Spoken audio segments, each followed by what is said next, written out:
Welcome to a student. आज हम लेके आए हैं कोरोना करंट अफेयर्स, या हम कहें कि करंट अफेयर्स का आज हमारा 9वां लेक्चर है।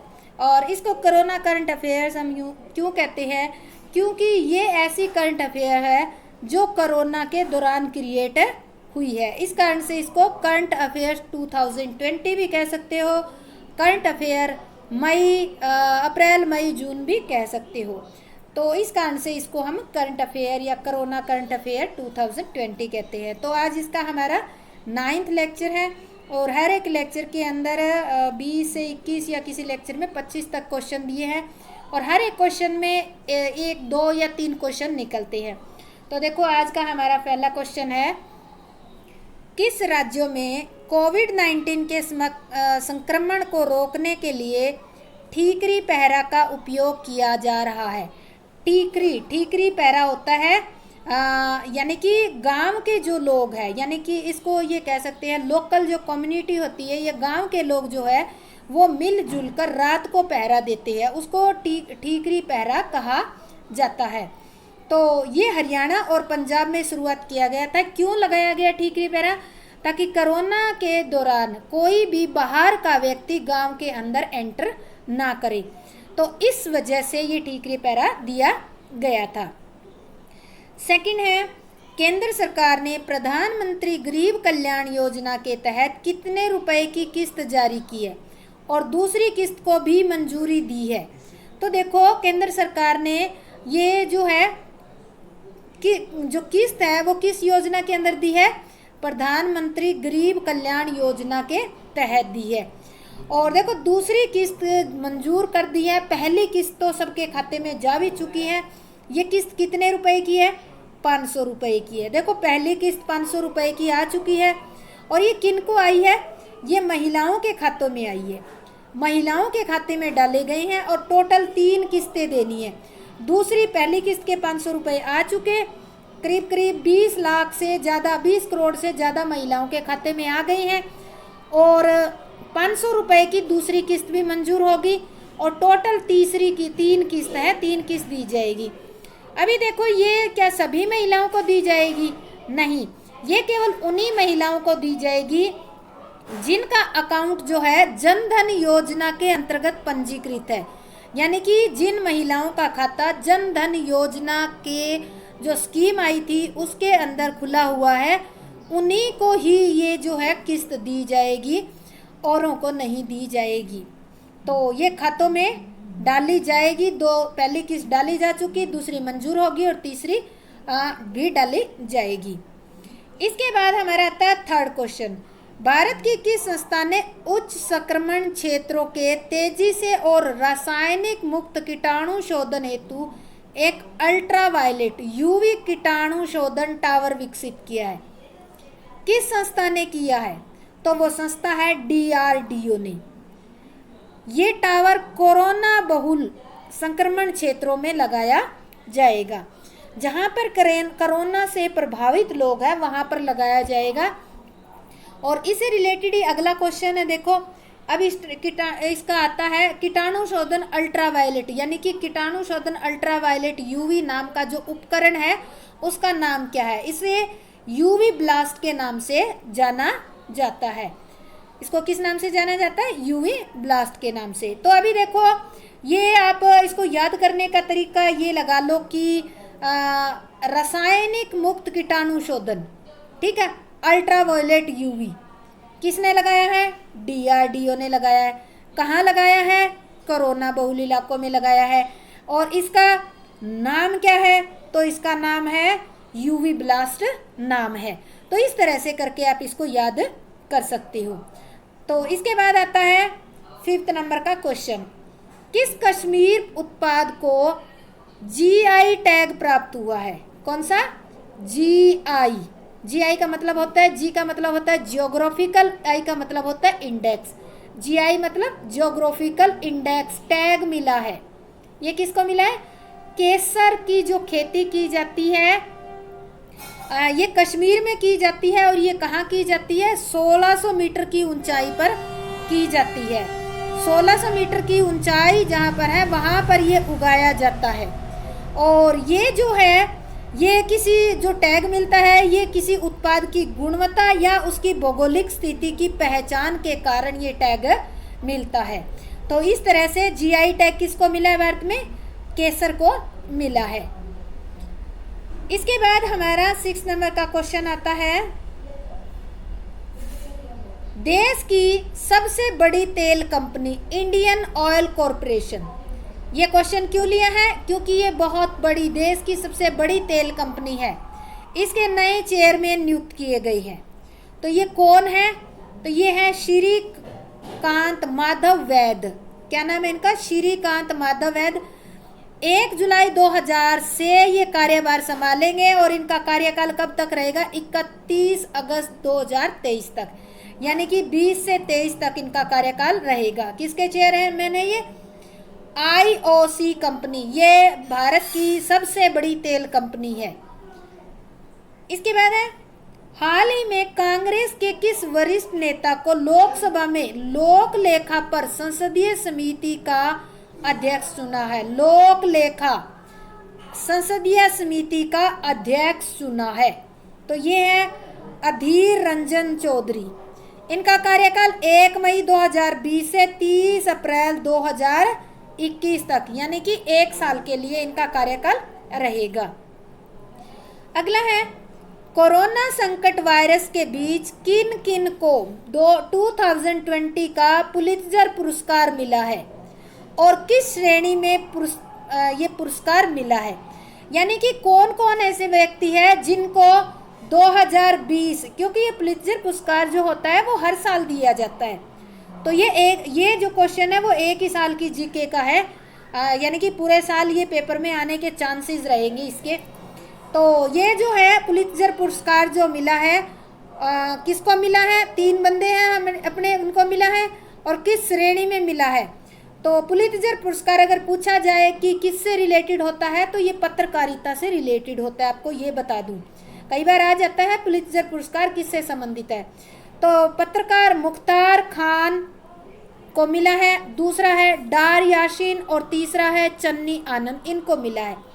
और इनको मिला किस कारण से है? फीचर फोटोग्राफी श्रेणी के कारण इनको मिला है। अब इन्होंने फोटोग्राफी की कहाँ पर, जिसकी वजह से इनको इतना बड़ा पुरस्कार मिल गया? तो देखो, कश्मीर में धारा 370 हटाई गई थी। उस टाइम के बाद जब कश्मीर को खोला गया था या उस टाइम कश्मीर बंद था, तो उस टाइम इन्होंने बड़े ही शानदार तरीके से सिचुएशन को संभालते हुए फोटोग्राफी करके एक अच्छी पत्रकार होने का इन्होंने एक यानी कि रोल अदा किया था। इस कारण से इनको ये पुरस्कार दिया गया है। इसके बाद आता है, भारतीय रिजर्व बैंक आरबीआई ने अस्थिर वित्तीय स्थिति के कारण किस बैंक का लाइसेंस रद्द कर दिया? तो सीकेपी सहकारी बैंक है और ये कहाँ है? महाराष्ट्र में है। देखो, इस बैंक पे काफ़ी टाइम से झगड़ा होता आ रहा था, आपने न्यूज़ में सुना भी था कि इसमें जिन जिन बंदों के रुपए डिपॉजिट है महीने में केवल 1000 ही ड्रॉ कर सकते हैं। उस टाइम तक तो ये लिमिट रखी गई, पर अब जाकर आरबीआई ने क्या किया है? इसका लाइसेंस ही रद्द कर दिया गया है। तो ये कौन सा है? सीकेपी एक कोऑपरेटिव बैंक है और महाराष्ट्र में है। इसके 9-10 ब्रांचेज हैं और इसका लाइसेंस अब कैंसिल हो चुका है। इसके बाद आता है उड़ीसा दिवस या उड़ीसा दिवस है, किस दिन मनाया जाता है? ये यहाँ रह गया हमारा, ये लिखना था, उड़ीसा दिवस किस दिन मनाया जाता है? ठीक है, उड़ीसा दिवस किस दिन मनाया जाता है? अब देखो, दिन तो बहुत सारे राज्य मनाते हैं, पर उड़ीसा का हमने क्यों लिया है? क्योंकि इसकी खासियत है, इसका दिन जो है उसको कुछ और नाम से जाना जाता है, इसलिए उड़ीसा दिवस किस दिन मनाया जाता है और किस नाम से जाना जाता है, ये इसका इम्पोर्टेंट है। तो ये 1 अप्रैल 2020 को मनाया जाता है। इसको उड़ीसा स्थापना दिवस कहते हैं और ये दिवस जो है उत्कल दिवस के नाम से मनाया जाता है। किस नाम से मनाया जाता है? उड़ीसा उत्कल दिवस। ठीक है, उड़ीसा दिवस, उत्कल दिवस, ये क्या है? स्थापना दिवस है, इस कारण से मनाया जाता है। तो ये हमारा एक जीके का क्वेश्चन है। इसके बाद आता है हमारा नेक्स्ट 11th, भारत में किस राज्य में मोदी किचन की शुरुआत हुई है? देखो ये मोदी किचन जो है ये शुरुआत की गई थी जो अस्थायी लोग थे या जो प्रवासी मजदूर थे उनके लिए। तो ये तमिलनाडु सरकार ने शुरू की थी मोदी किचन। और इसके साथ साथ ही एक इससे रिलेटेड क्वेश्चन है, यूपी सरकार ने एक जियोटेक कम्युनिटी किचन भी स्टार्ट की थी। और कितनी ब्रांच थी इसकी? 7000 ब्रांच थी। और करीब करीब ये लिखा हो कि 2 लाख के करीब पैकेट बनाकर जो गरीब थे या फिर झुग्गी झोंपड़ी के थे या फिर ऐसे थे जो मजदूर थे जो दूसरे स्टेट में जाना चाहते थे, काम नहीं मिल रहा इस कारण से, उनके पास रोजगार न होने के कारण खाना उनको मुहैया नहीं हो रहा, तो इस कारण से इन दोनों किचन ने मिलकर ये काम किया था। तो ये क्या करते, फूड पैकेट बनाते और वो गरीबों में बांट देते थे। तो मोदी किचन तमिलनाडु में और जियोटेक कम्युनिटी किचन यूपी में, और यूपी में जो जियोटेक कम्युनिटी किचन थी उसकी 7000 ब्रांचेज है। इसके बाद आता है आपातकालीन निकासी बैग का निर्माण किसने किया, जो कोविड-19 मरीजों के लिए है। आपातकाल निकासी बैग है ये, जिसके अंदर कोरोना मरीज को रखा जाता है। तो ये किया था DRDO ने। क्यों? देखो अगर इस बैग के अंदर कोरोना पेशेंट को उसमें कर दिया जाता है तो इसको एक दूसरी जगह पे ले जाने वाले बंदे, कई बार कोरोना पेशेंट बहुत ज़्यादा बीमार हो जाते हैं या फिर डेथ हो जाती है, तो इसी बैग के अंदर रखकर उनको एक दूसरी जगह ट्रांसफ़र किया जाता है। इससे जो इनको एक दूसरी जगह पर ले जाने वाले बंदे हैं उनको भी कोरोना होने का डर नहीं रहता। और पहला तो ये किया था DRDO ने, और इंडियन नेवी ने भी एक बैग तैयार किया भाई, जिसको कोविड कैजुअलिटी एवैक्यूएशन बैग के नाम से जाना जाता है।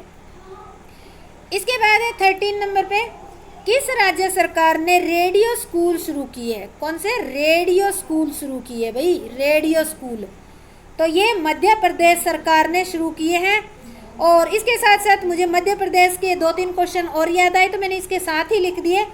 मध्य प्रदेश में जीवन अमृत योजना भी लागू की गई थी।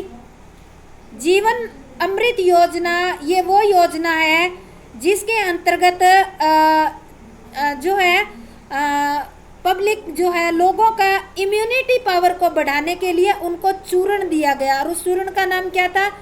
त्रिकुट चूर्ण नाम था। तो ये चूर्ण उनको दिया गया। और एक था MP में जीवन शक्ति योजना। ये जीवन शक्ति योजना जो है MP में ही चलाई गई थी। इसके अंदर ये था कि जो घरेलू महिला थी वो मास्क बनाकर गवर्नमेंट को 11 रुपए प्रति मास्क के हिसाब से बेचेगी। और एक मिर्च महोत्सव भी मनाया गया था, यानी कि कोई बड़ा फंक्शन तो नहीं हुआ, फिर भी इस दिन को मनाया गया है। तो ये यूपी यानी कि MP से रिलेटेड कुछ क्वेश्चन थे जो मैंने एक ही जगह इकट्ठे कर दिए हैं। तो आप इनको अच्छे ध्यान से कर लेना, अलग अलग करो तो मुश्किल होती है, एक ही जगह आपको रिलेट करके याद भी आसानी से हो जाएगी। इसके बाद है किस राज्य सरकार ने, ये नहीं आएगा, सरकार ने ई-पास जारी करने के लिए पराग्यम मोबाइल ऐप लॉन्च किया है। कौन सा? पराग्यम मोबाइल ऐप किसके लिए? ई-पास करने के लिए। तो झारखंड सरकार ने ये लॉन्च किया है। और किन के लिए? जो दूसरे स्टेट से आने वाले वाहन हैं या झारखंड से दूसरे स्टेट में जाने वाले वाहन हैं उनको पास देने के लिए ये लॉन्च किया गया था। इसके साथ ही एक और है, राजस्थान सरकार ने भी एक ई-पास जारी करने के लिए एक ऐप लॉन्च किया था, और उस ऐप का नाम जो है वो है RajCop citizen app. RajCop citizen app, ये ऐप भी ये जो व्हीकल्स हैं उनको एक दूसरे स्टेट में एंट्री देने के लिए या जाने के लिए इशू किया गया था। यानी कि अगर किसी को दूसरे स्टेट में जाना है तो इस ऐप के थ्रू आप अप्लाई करोगे और फिर आपको ई-पास मिलेगा, अदरवाइज नहीं। इसके बाद एक बहुत ही इम्पोर्टेंट क्वेश्चन है, टोनी लुइस का निधन हुआ है और वे कौन थे? टोनी लुइस बहुत ही जाना पहचाना फेमस सा नाम है, और ये जो है एक जीके का बहुत बढ़िया क्वेश्चन है। ये 1-2 साल तो खूब ट्रेंड में रहने वाला है, या फिर हम कहें कि ये 1-2 साल नहीं, ये काफ़ी टाइम ट्रेंड में रहेगा क्वेश्चन। क्यों रहेगा? क्योंकि टोनी लुइस जो था उन्होंने क्रिकेट का एक नियम दिया था, वो नियम कौन सा था? डक बर्थ नियम था क्रिकेट का, डक बर्थ नियम। डक बर्थ नियम जिनको जो क्रिकेट देखते हैं उनको तो बहुत अच्छी तरह से पता होगा, पर मुझे जितना पता है मैं आपको बता दूं कि ये शायद वही होता है जिसमें बारिश आ जाती है और उसके बाद का कुछ सिस्टम होता है, उससे रिलेटेड नियम है। तो इसको आप मुझे इतनी इसकी नॉलेज नहीं है, तो आप इसको डक बर्थ नियम क्या है क्रिकेट का, ये नेट पे सर्च करके इसकी बहुत सारी डिटेल पढ़ लेना। पर मुझे इतना पता है कि डक बर्थ नियम जो है वो किसने दिया था? टोनी लुइस ने दिया था। ये कौन थे? ये एक गणितज्ञ थे। कौन थे? गणितज्ञ थे। देखो क्रिकेट खेलते नहीं थे, फिर भी इन्होंने क्रिकेट का नियम दिया। हो सकता है खेलते भी हो, मुझे इसकी पूरी जानकारी नहीं है, पर इतना पता है मुझे कि ये गणितज्ञ थे और उन्होंने डक बर्थ का नियम दिया है। तो ये बहुत, इसको वेरी वेरी इंपॉर्टेंट क्वेश्चन कर लो भी आप।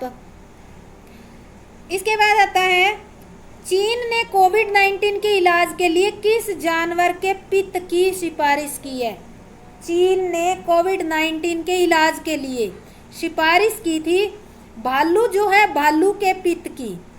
भालू एक जानवर है, उसके पित्त की सिफारिश की थी कि इससे कोविड-19 का इलाज जल्दी किया जा सकता है। इसके बाद आता है, भारत सरकार ने कौन सा corona virus tracking app launch किया है? भारत सरकार ने, ये बहुत जाना पहचाना और हर एक के मोबाइल में है, पर अगर जब ये पूछा जाता है ना कोरोना वायरस ट्रैकिंग ऐप कौन सा है, तो शायद आप भूल जाओगे। तो अगर इस तरह से आ जाए कि कोरोना वायरस ट्रैक करने के लिए, तो ये वही ऐप है आरोग्य सेतु ऐप, जो आपके मोबाइल में है। इस मोबाइल ने एक रिकॉर्ड बनाया था, 13 दिन के अंदर सबसे तेज गति से डाउनलोड होने वाला ऐप भी बन गया था। शायद कुछ 50 करोड़ के आसपास जनसंख्या ने इसको डाउनलोड कर लिया था। इसके बाद है, कोरोना वॉच ऐप किसने लॉन्च किया था? तो ये शायद मैंने क्वेश्चन दोबारा रिपीट कर दिया, कोई नहीं, कर्नाटक सरकार ने इसको लॉन्च किया है। इसके बाद है, G20 वित्त मंत्रियों की बैठक की अध्यक्षता किसने की? G20 जो होती है ना, उनके वित्त मंत्रियों की बैठक है, उसकी अध्यक्षता किसने की? तो ये वीडियो कॉन्फ्रेंसिंग के जरिए सऊदी अरब ने की थी, क्योंकि इस बार G20 जो मीटिंग हुई है या बैठक हुई है वो वैसे तो हो नहीं सकती फेस टू फेस, ये केवल वीडियो कॉन्फ्रेंसिंग के थ्रू ही हुई थी। और किसने की थी? सऊदी अरब ने की थी। किसकी? G20 की। इसके बाद है, भारत के किस राज्य ने नवरनालू पैदुल, ये बड़ा टेढ़ा सा नाम है भाई, नवरनालू पैदुलांद्रिकी कार्यक्रम शुरू किया है? तो ये उल्टा पुल्टा बड़ा मुश्किल सा नाम लगता है मुझे तो भाई बोलने में। तो ये कार्यक्रम किसने स्टार्ट किया है? आंध्र प्रदेश सरकार ने। और ये किससे के लिए है? तो ये है जिनके पास सफ़ेद कार्ड है, जो राशन कार्ड होते हैं ना अपने, ऐसे आंध्र प्रदेश में जो जिनके पास सफ़ेद कार्ड है, गवर्नमेंट उनको 1 रुपए में घर बनाने के लिए क्या देगी? ज़मीन देगी। तो ये उनके लिए आंध्र प्रदेश सरकार द्वारा चालू किया गया है। एक आपको इससे रिलेटेड क्वेश्चन और बता दूं कि मुझे याद आया था कि आंध्र प्रदेश सरकार ने मोबाइल हैंड वॉश स्टेशन शुरू किए। ये हैंड वॉश स्टेशन कहाँ शुरू किए हैं? जो स्लम एरिया है, बस्तियां हैं, वहाँ पर बार बार हाथ धोने के लिए ऐसी कोई सुविधा नहीं थी, पानी नहीं था, तो वहाँ पर उन स्लम बस्तियों के अंदर हाथ धोने के लिए मोबाइल हैंड वॉश स्टेशन तैयार किए गए, ताकि लोग अपने हाथों को ज़्यादा से ज़्यादा वॉश कर सके और इस कोरोना के खतरे से बच सके। तो ये मैंने कुछ क्वेश्चन दिए हैं, अगर आपको अच्छे लगे हैं तो, अगर आप नए हो तो ये लगाओ कि मेरे चैनल को आप सब्सक्राइब ज़रूर कर देना, अदरवाइज़ आप लाइक शेयर ज़रूर करना। और आपको अच्छा लगे क्वेश्चन थोड़ा सा तो लाइक तो पक्का ही करना और ज़्यादा से ज़्यादा सब्सक्राइब करना, ताकि मुझे भी फीडबैक मिलता रहे। आपका बहुत बहुत धन्यवाद। जय हिंद, जय भारत।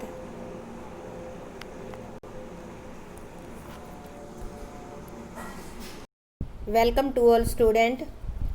जैसा कि आपको पता है कि कोरोना क्यूज आई हुई है, तो हम इसके बारे में आज फिर स्टडी कर रहे हैं। और आज हमारा इसका कोरोना करंट अफेयर्स का, यानी कि कोरोना से रिलेटेड जो करंट अफेयर है उसका आज हमारा 6th लेक्चर है।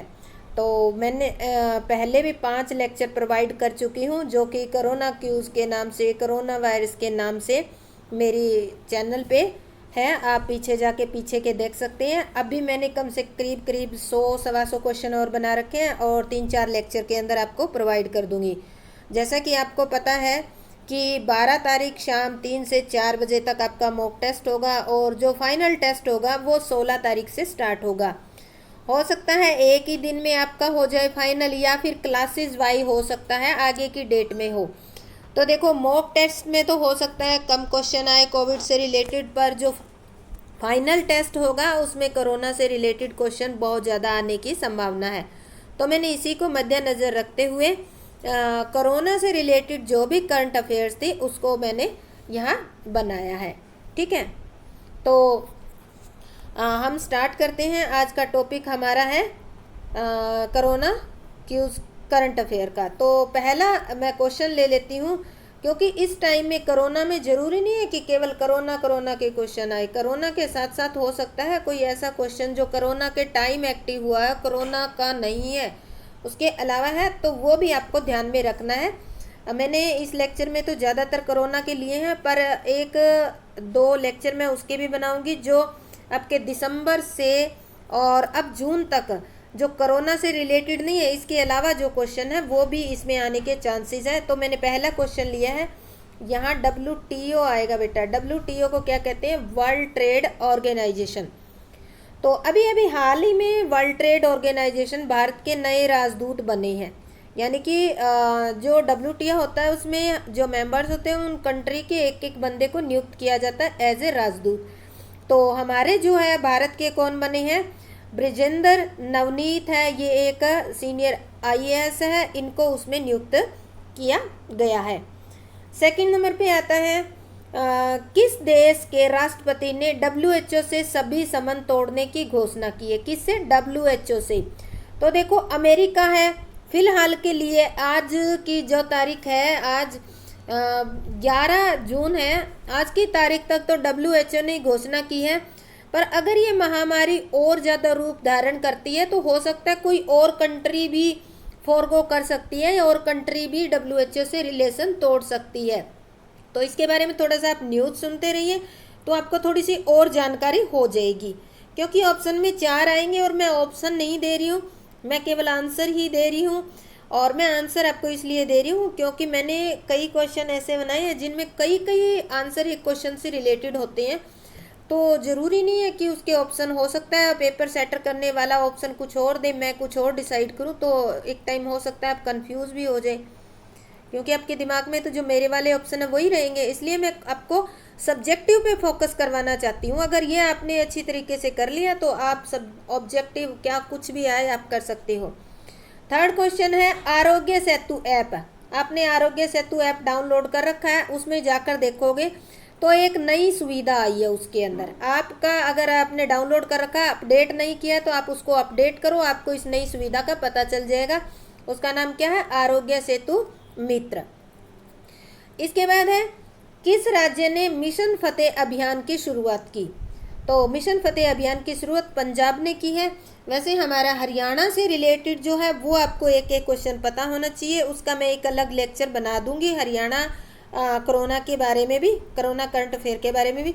पर उसके पड़ोसी राज्यों को भी आपको ध्यान में रखना है, देश को भी ध्यान में रखना है। कुछ एक इंटरनेशनल इक्की दुक्की हो सकता है। तो इस तरह के जो मिशन होते हैं उनमें से एक क्वेश्चन पक्का आएगा। एक आपका आरोग्य सेतु ऐप का आएगा और 1-2 और जो प्रवासी मजदूर हैं उनसे रिलेटेड आएगा। और एक क्वेश्चन देखो, भारत सरकार ने एक योजना शुरू की है, पैकेज दिया, उसके बारे में तो पक्का आना ही आना है। हो सकता है 2 क्वेश्चन भी आ जाए। तो भारत सरकार भारत को आत्मनिर्भर बनाने और विकास को गति देने के लिए प्रधानमंत्री किस आर्थिक पैकेज की घोषणा की है? प्रधानमंत्री ने, ठीक है, किस आर्थिक पैकेज की घोषणा की है? तो ये जो है आर्थिक पैकेज, अभी देखो कोरोना के टाइम विकास की गति रुक गई थी, मार्केट सारी डाउन हो गई थी, तो इसको उठाना भी जरूरी था। इसके लिए आत्मनिर्भर आर्थिक पैकेज 2020 ये ईयर का नाम है। और इस पैकेज में कितनी अमाउंट है? 20 लाख करोड़ रुपए है। 20 लाख करोड़ रुपए की अमाउंट की इसमें घोषणा की गई है। इसके बाद है 6 नंबर का क्वेश्चन हमारा, कोविड-19 के दौरान किस देश में प्रदर्शन हो रही हैं? अब देखो ये फिलहाल का आज का ही है, हो सकता है चेंज हो जाए, क्योंकि कई बार बीमारी ऐसी होती है वो पता नहीं क्या का क्या करवा देती है। पर जो प्रदर्शन हो रही हैं वो प्रदर्शन हो रही हैं अमेरिका में। अब इसका कई बार रीज़न पूछ लेते हैं कि किस कारण से।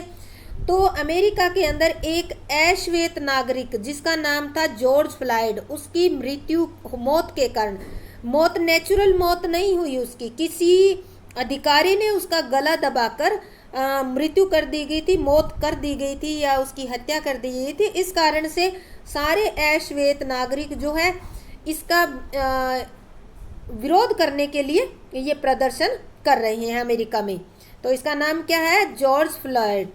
तो ये वाले जो क्वेश्चन है थोड़ा इम्पोर्टेंट है, क्योंकि ये श्वेत अश्वेत नस्लवाद का मामला आ जाता है इसमें। इसके बाद है, किस देश का प्रधानमंत्री कोरोना वायरस के कारण घर से सरकार चला रही है? यानी कि वो घर बैठे ही, उन्होंने सारा सिस्टम कहाँ जमा लिया है? घर में ही जमा लिया और वहीं से बैठकर सरकार चला रही है। तो वो कनाडा के हैं। प्रधानमंत्री अगर नाम पूछा जाए तो जस्टिन ट्रूडो है इनका नाम, जस्टिन ट्रूडो। ठीक है। इसके बाद है, यूरोप के बाद अब कौन सा देश कोरोना का एपी सेंटर बन गया है? देखो एपी सेंटर चेंज होते रहते हैं, पहले कौन सा था? यूरोप। अब अगर हम अब की बात करें तो ये 11 जून तक की तारीख में अब फिलहाल अमेरिका बना हुआ। और रीज़न क्या है? क्योंकि वहाँ पे प्रदर्शन हो रही हैं, कोई सोशल डिस्टेंसिंग, फेस मास्क, किसी का ध्यान नहीं रखा गया, इस कारण से वहाँ एपी सेंटर बन गया। हो सकता है कोई और भी कंट्री बन सकता है, इसका कोई अभी आगे भविष्य में कुछ भी हो सकता है, पर फिलहाल के लिए अमेरिका है आपका। ठीक है। कोरोना वायरस के कारण संयुक्त राष्ट्र ने अपनी रिपोर्ट में दुनिया में कितनी नौकरियां खत्म होने का अनुमान लगाया है? जो संयुक्त राष्ट्र है, यूएन हमारा है जो है, उन्होंने कुछ एस्टीमेट लगाया है कि इस कोरोना वायरस की वजह से देखो बहुत सारी फैक्ट्रियां, कंपनीज सारे बंद पड़े हैं या खुले हैं, तो उनमें ये लगाओ कि 1/3 ही काम हो रहा है, तो 1/3 ही लोग काम कर रहे हैं, बाकी लोगों को कई सारी कंपनियों ने जवाब दे दिया है, सैलरी नहीं दे रही है, छंटनी कर रही है। तो इस वजह से अनुमान लगाया है कि 50 लाख से लेकर 2.5 करोड़ तक का आंकड़ा पहुंच सकता है ये, जिससे लोगों की रोजगार जाएगा। ये केवल सरकारी में नहीं, प्राइवेट सेक्टर, सरकारी, सब में मिलाकर है। ये पूरी दुनिया के अंदर की बात हो रही है, किसी एक कंट्री की बात नहीं हो रही। इसके बाद है, उत्तर प्रदेश के मुख्यमंत्री आदित्यनाथ ने प्रवासी कामगारों को रोजगार देने के लिए कौन सा आयोग बना? देखो प्रवासी जो मजदूर थे, जो दूसरे स्टेट में जाकर काम करते थे, उन मजदूरों को प्रवासी कामगार मजदूर कहते हैं। तो आप देखो कोरोना के कारण वो घर पहुंच गए, उनको काम चाहिए, तो इसलिए मुख्यमंत्री जो है उत्तर प्रदेश के, उन्होंने एक प्रवासी आयोग बनाया है। इसके थ्रू वो इन लोगों को काम देने की योजना बना रही हैं। भारत में बने फेस मास्क को विदेशों में बेचने की योजना किस आयोग ने बनाई है? भारत में फेस मास्क अब काफ़ी संख्या में बन रही हैं, घर घर में बन रही हैं। तो जो हमारा खादी और ग्रामोद्योग है, खादी और ग्रामोद्योग, उन्होंने योजना बनाई है कि क्यों न हम इनकी सप्लाई विदेशों में करें, इनका एक्सपोर्ट करना स्टार्ट कर दे। विदेशों में बहुत डिमांड है इनकी। इसके बाद आता है, हरियाणा सरकार ने घर बैठे करो पढ़ाई का कौन सा ऐप लॉन्च किया है? घर बैठे करो पढ़ाई, ये हरियाणा सरकार ने लॉन्च किया है। हरियाणा के क्वेश्चन आप कोशिश करना साथ के साथ अलग नोट करते जाना, आपको कॉपी में नोट भी बन जाएंगे ये। तो इसका नाम है संपर्क बैठक मोबाइल, संपर्क बैठक मोबाइल ऐप। और ये कौन सी क्लासेस के लिए है? ये प्राइमरी क्लासेस के लिए है। जो हरियाणा के मंत्री कंवरपाल गुर्जर, उन्होंने इसको लॉन्च किया है। और इसमें करीब करीब 500 के करीब ऑडियो वीडियो इस तरह से हैं, छोटे बच्चों के कार्टून टाइप की सी है ये, ताकि छोटे बच्चे घर बैठ के देख भी सके और उसके साथ साथ पढ़ भी सके, इसलिए ये मोबाइल ऐप लॉन्च किया गया है। नेक्स्ट आता है, हरियाणा में कोविड-19 का पहला मामला कहाँ पाया गया? देखो ये मैंने पहले के लेक्चर में दिया था ये क्वेश्चन, पर उसमें कुछ डिस्प्यूट था, मैंने वहाँ गलत लिख दिया था, करनाल शायद लिख दिया था, तो मैं इसको दोबारा से रिपीट कर रही हूँ। गुरुग्राम। तो बच्चे आपसे मैं भी ये रिक्वेस्ट करती हूँ कि मैं ये क्वेश्चन बनाती हूँ, ये कहीं से सर्च करके या न्यूज़ देखकर बनाती हूँ, आप भी देखते हो। अगर आपको किसी पे डाउट लगे तो आप कंफर्म जो आंसर होता है वो कमेंट में छोड़ दिया करें।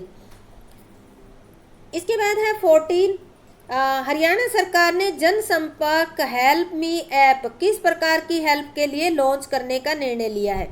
ये सरकार ने एक ऐप लॉन्च करने का निर्णय लिया लोगों की हेल्प के लिए। इसके द्वारा लोग डॉक्टर से परामर्श ले सकेंगे, क्योंकि कई जो सिटी ऐसी है जिसमें जैसे गुड़गांव वगैरह ज़्यादा इन्फेक्टेड है, तो लोग घर में बैठे ही अगर कोई प्रॉब्लम है छोटी मोटी तो डॉक्टर से कंसल्ट कर सकते हैं।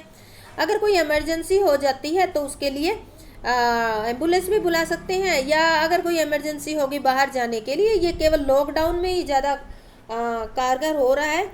तो बाहर जाने के लिए पास भी आप इस ऐप के थ्रू बनवा सकते हो। और हो सकता है आगे कोई ऐसी भी स्कीम आ जाए, अगर ज़्यादा खतरनाक स्थिति आती है तो राशन पानी भी हो सकता है घर पहुंचाने की सुविधा इसके द्वारा हो जाए। इसके बाद है 15 नंबर का, कोविड-19 टेस्ट के लिए किस राज्य ने बस सेवा की शुरुआत की है।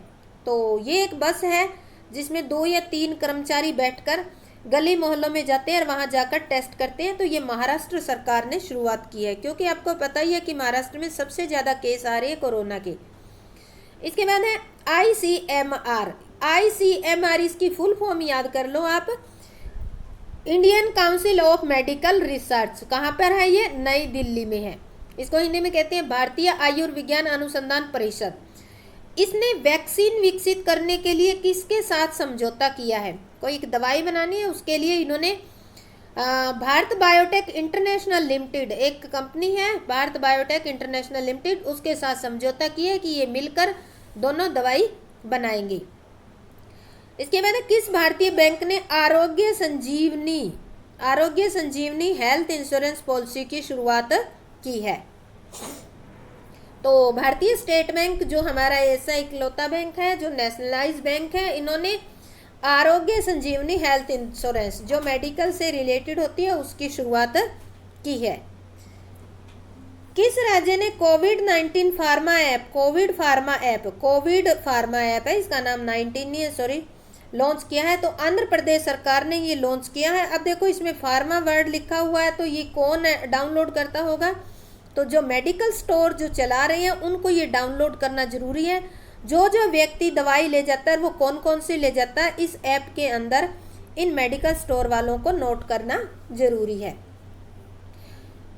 इसके बाद है किस राज्य ने आयु और सेहत ऐप लॉन्च किया है? आयु एंड सेहत ऐप राजस्थान सरकार ने लॉन्च किया है।